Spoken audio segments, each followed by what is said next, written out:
Our story begins on the 25th of June, 1865, when James Hudson Taylor cried out to God on Brighton Beach for willing, skillful workers to join him in taking the gospel to the unreached inland provinces of China. And so the China Inland Mission was founded. Within a year, Taylor, his family, and 16 workers set sail aboard the Lammermuir to China. By the end of 1866, 24 workers were active in 4 stations across inland China, preaching the gospel and planting churches. Other missionaries of the time sought to preserve their British ways, but Hudson Taylor was convinced that the gospel would only take root if missionaries were willing to identify with the culture of the people they wanted to reach. Let us in everything not sinful become like the Chinese, that by all means we may save some.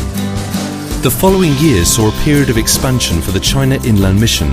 By 1888, the CIM had sent 294 people to 14 provinces. Between 1898 and 1900, during the Boxer Uprising, hundreds of missionaries and thousands of Chinese Christians were put to death. The CIM lost 58 missionaries and 21 children. Through this time of persecution, the CIM grew in number to 933 people, and by 1939, almost 200,000 Chinese and minority people had been baptized. A turning point came in 1949 when Mao Zedong and his Communist Party took power in China.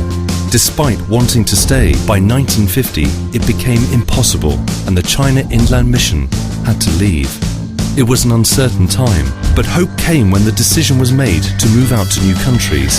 Headquarters were established in Singapore, and workers spread out to surrounding countries, taking the gospel of Jesus in all its fullness with them. The name was changed to the Overseas Missionary Fellowship, and then to OMF International in the 1990s.